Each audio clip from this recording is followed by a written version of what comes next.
Ciao Andrea. Hello. Thank you for putting up some time to have a small chat before your performance tonight. I wanted to maybe get a quick step back and look into your childhood and ask about the 8-bit video games you used to tape and make music out of. I'm curious what had caught your fascination when you were so young and how did it flow into your sound as you evolved? Yeah, thank you for having me. And yeah, about the 8-bit sound was a thing, as you say, from my childhood. It's because my father had, when I was around, I believe, 5 years, 6 years old, he bought me this Commodore 64. It was like alien sound for me. It's like I never heard anything like that, none in the radio, none in the TV. So I got hooked by these digital weird sounds, and I started to record as a tape. I actually never did any music out of it because I was too young and too small. I didn't know how to process it. Let's say I didn't have any tool. I didn't learn nothing yet how to make music. But this thing stayed with me all my life. Let's say it had an influence on me in a way. The digital, the feeling of the digital raw sound stayed with me, and I got totally fascinated. I'm a big video game player, so it was a fun part of my life to be introduced into the electronic music in a way. Then I went much later into starting this more professionally, but yeah, it played, I must say, a big influence, even unconsciously. Still probably play an influence in a way that period.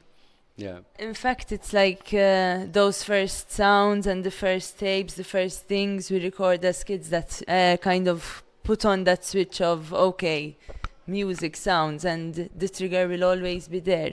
And maybe we'll go back to the video games a bit later, but I'm also curious, like being raised in Sardinia, the natural heritage that there is there. What have you brought along also from your roots there, being raised there as well, even throughout into your evolution through deep techno, through God's Planet and the sounds that you continue to work on? Sardinia, I have kind of love and hate relation with that island. I'm not quite sure with the environment there. I mean, it has an influence on my music, but I'm not sure what type of influence, because I felt quite disconnected when I started to do this type of music in the end of the year 2000. Couldn't find many people alike to share this type of music, if not very few selected people, which I could connect. It was a process in which I basically locked myself in the studio and contrasting the environment, the sunny vibe of Sardinia, I locked myself into the darkness, into the studio. Even I had the studio without windows. So it was quite not out of choice. It was just by case, because my house, it was built in this way. So I chose a room that was the smallest one in a garage, and I built up my studio there. And it turned out that there were no windows. So every time I go in this dungeon, let's say, I start to produce this more dark sound, contrasting the sunny vibe, and I don't know. The city itself was more influenced by, I must say, house music, reggae music, so this type of more obscure, dark and deep techno came out of this contrast that I achieved locking myself into this place, I must say. That's how it influenced me. In fact, like the hypnotic that you've become, that's consistent and like your name is so known for. There's this feel of the cinematic, this mantra, and like the hypnotic rhythms, that the loopiness of it, and even through the sound design, maybe you could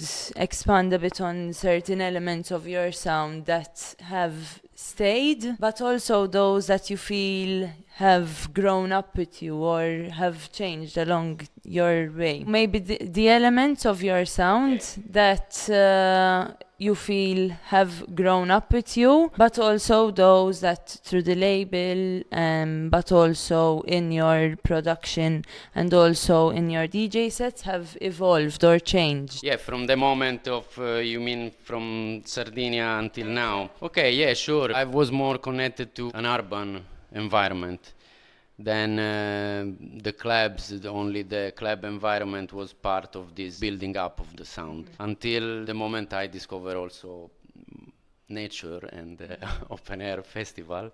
So that's where I start to evolve in a not in a different, like continuing a flow, a topic that I initiate in those time, and for sure I start to incorporate maybe more organic, even more melodic, trancey, whatever you want to call it, elements in my music. So I must say that, especially in one moment, I've been challenged during a gig to play in the daytime. Because I was constantly playing in the nighttime. So when I got challenged to play in the daytime, I had to reimagine even how to perform in a different way, and how to incorporate new sound, new vibe to my performance, my DJ set, and my music, and that influenced me into that. Yeah, writing different music, experimenting with different sound, adding more color to my grayish sounding like wave. And in fact, like you mentioned, this need for a push sometimes.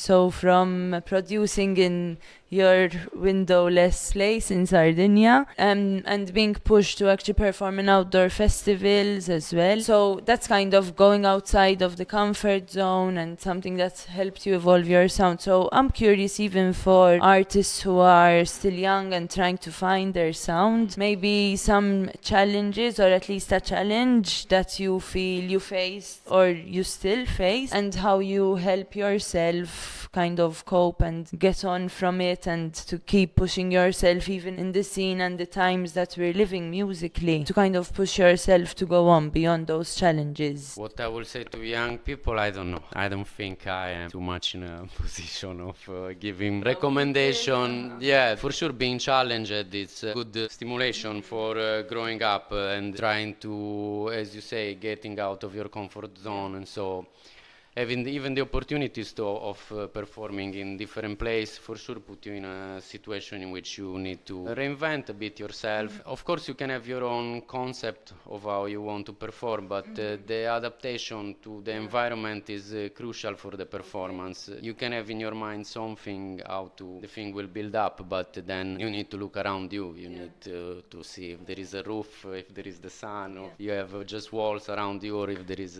trees and wind, whatever. It's part of the performance, even the way you want to communicate with the crowd and how you want to express yourself. Like otherwise, you cannot just go and play music, close your eyes, and no matter what's around you. It's like at that point you just stay in your studio and do music for yourself. But the music is supposed to be shared, at least that's what I think. It's important to be challenged for sure. In fact, that kind of connects to this idea of you have something, a small note on your array, a small bio note, which says after that still being alive. So this idea of legacy as well, and connection, and leaving something even in sound. So that's really striking to hear, like being more conscious of the elements and the audience and people being a part of the elements. I'm also curious maybe about the influences in Bulgaria and the scene there, how it's left an impact maybe on you. Well, yeah, sure. The country and the city itself are quite different from where I come from. It's more cold in a way, the weather, not the people. And the urban structure as well is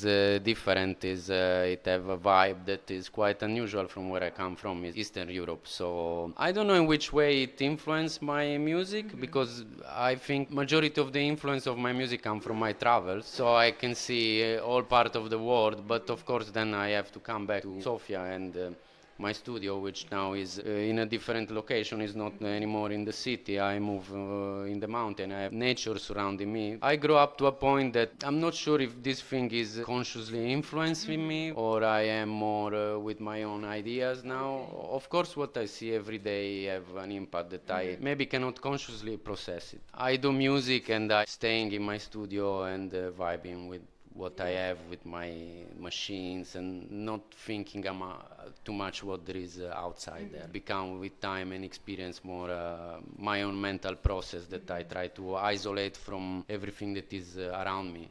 Even I must say that the time of the pandemic played a huge role because we couldn't go out, we had to sacrifice a lot, and I try not to think about too much what's going on outside of me and looking more inward, introspective, and immersing in my own studio. So there is for sure as I told you, an influence from the outside, but I don't know in which way it's playing now. People in Sofia, of course, there is a lot of good things happening. The clubbing scene, I must say, is alive. It's difficult and challenging as in many other parts of Europe, but things are moving on. There are many crews doing things happening, and it's in a good moment, I believe. Unless there's anything else, obviously, that you want to add, we'll be enjoying a 3-hour set tonight with Nexus and Through Deep Current. I'm curious to see what journey, or is it going to be a matter of improvising, taking in the crowd tonight? Well, every time as I need to play somewhere, I have an idea of what I'm gonna do, so I have my own playlist. I have prepared something before, like in terms of a playlist, a selection of tracks. And what I do before every set, I know how to start. Maybe the first 2-3 tracks maximum. Usually I go with my feelings, I go with the flow. I never had prepared nothing with the Ness project before. Just an idea. I try to actually imagine how it could be, but then as I learn with the time to erase also my expectation, I prefer to be maybe surprised rather than expect something and then maybe get disappointed. So I go with the flow. There is a BPM setup, there is a selection of tracks, but I will see how to mix them. I'm even playing in different ways, a mixture of some live parts that I have from my drum machine and stems that I have from my own tracks, from the other. That's why we call it hybrid in this way. It's just a word to try to define what I'm doing. Thank you, and thank you to Nexus for having Ness over, the artists that we're going to hear tonight, AISO Records and AISO Academy, and looking forward to this evening. Thank you.